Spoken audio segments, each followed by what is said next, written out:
इंसान धरती पर जन्म लेता है और जब उसका धरती पर समय पूरा हो जाता है तो उसकी मौत हो जाती है। पर क्या एक बार धरती से जाने वाला इंसान वापस यहीं जन्म ले सकता है? एक रात अचानक से 4 साल की निया नींद से उठकर अपनी मॉम के पास गई और अपनी पीठ में हो रहे दर्द की कंप्लेंट करने लगी। वो दर्द से चीखती हुई बस ये कह रही थी कि उसकी पीठ में उसे कुछ फंसा हुआ फील हो रहा है। लेकिन उसकी मॉम कैथरीन को कुछ समझ नहीं आया। उन्होंने निया की पीठ को अच्छे से चेक किया पर उन्हें वहां पर कोई घाव नहीं दिखा। निया सिर्फ 4 साल की थी तो वो ठीक से बोलना भी नहीं जानती थी। जैसे तैसे वो उस रात सो गई। पर उस दिन के बाद से निया को हर रात एक ही सपना आता था। उस सपने में एक आदमी देर रात एक जंगल के बीचों बीच खड़ा सिगरेट पी रहा होता और पीछे से कोई उस आदमी की पीठ पर चाकू मार देता और वो आदमी वहीं जमीन पर गिर जाता। ये सपना निया अक्सर अपने पेरेंट्स को बताया करती थी, पर दोनों पेरेंट्स वर्किंग होने की वजह से वो निया को ज्यादा टाइम नहीं दे पाते थे और निया की बातों को बचकाना मानकर ज्यादा तवज्जो भी नहीं देते थे। ऐसे ही एक दिन निया अपने टॉयज के साथ खेलती हुई जोर जोर से रोने लगी।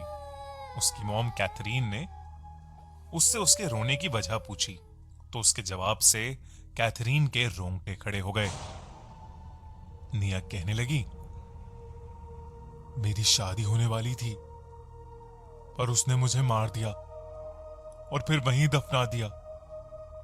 कैथरीन को निया के ये अल्फाज सुनकर एक धक्का सा लगा। उसकी 4 साल की बच्ची का ये सब कहना बेहद अजीब था। कैथरीन ने निया से कई सवाल पूछे, किसकी शादी, किसने मार दिया, लेकिन निया कुछ बोली नहीं। उस दिन के बाद से कैथरीन को निया की मेंटल कंडीशन को लेकर चिंता होने लगी थी। उसने ये बात अपने हस्बैंड पीटर से भी शेयर की, पर पीटर ने कह दिया कि छोटे बच्चे कुछ भी बोलते हैं और उनकी बेटी निया बिल्कुल ठीक है। अगले दिन कैथरीन को किसी काम से हैदराबाद जाना था। पीटर और निया घर पर बिल्कुल अकेले थे।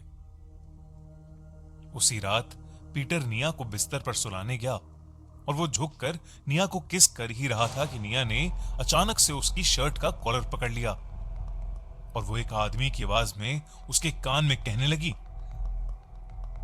मुझे मारा गया है, मेरी बॉडी अभी भी वहां है। पीटर ये देखकर घबरा उठा। उसने अपनी शर्ट का कॉलर छुड़वाकर डरी सहमी आवाज में निया से पूछा, तुम कौन हो और मेरी निया कहां है? निया अभी भी एक आदमी की आवाज में अपनी पीठ पर हाथ रखकर कहने लगी कि उसके खुद के चचेरे भाई ने उसकी पीठ में चाकू भोंककर उसे मार डाला। ऐसा बोलने के बाद वो उस जंगल के बारे में बताने लगी जहां पर उस आदमी की मौत हुई थी। वो कहने लगी कि वो जगह लगभग 200 किलोमीटर दूर एक गांव की थी।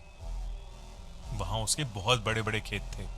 निया ये सब बताते बताते अचानक बेड से उतरकर पीटर के पैरों में गिर गई और पीटर से उसे वहां ले जाने की भीख मांगने लगी।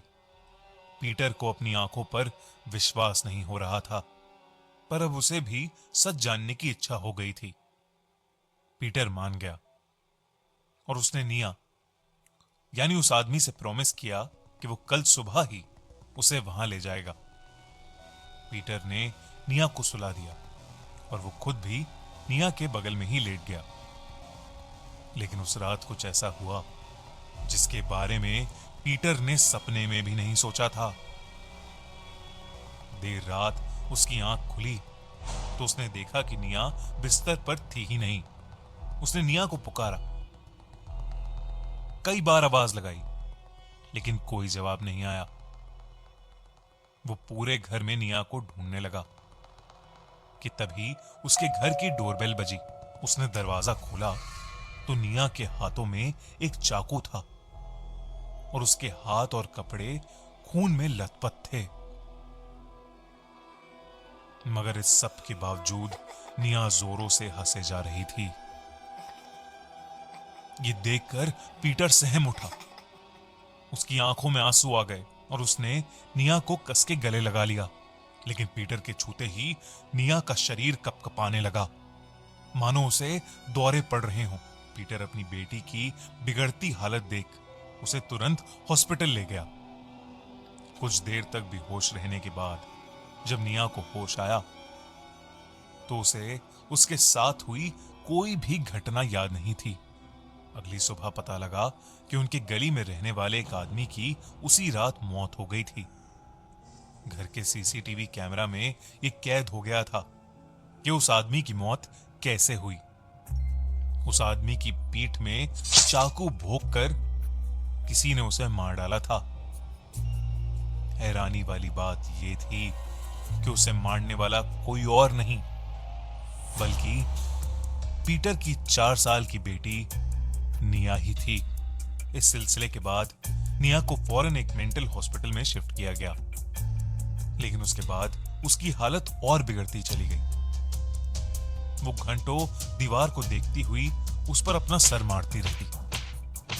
और तो और वो अपने दांतों से अपने हाथों को काटती रहती।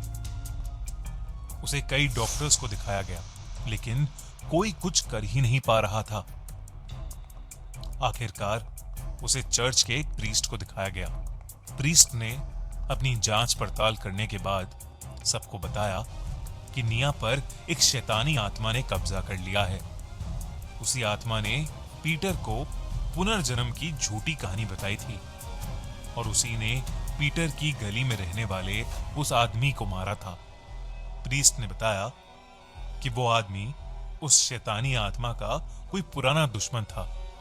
इसके बाद 4 साल की छोटी सी निया का एग्जॉर्सिज्म किया गया और उसके बाद उस शैतानी आत्मा ने निया को हमेशा हमेशा के लिए छोड़ दिया। एग्जॉर्सिज्म के बाद निया को कुछ भी याद नहीं था, लेकिन वो बहुत कमजोर हो चुकी थी। पर अपने पेरेंट्स पीटर और कैथरीन की मदद से वो कुछ ही महीनों में फिर से हेल्दी हो गई और उसने एक नॉर्मल बच्चे की तरह जीना शुरू कर दिया। निया को तो ज्यादा कुछ याद नहीं रहा, लेकिन पीटर और कैथरीन आज भी उस भयानक एक्सपीरियंस को याद करके सुन्न पड़ जाते हैं।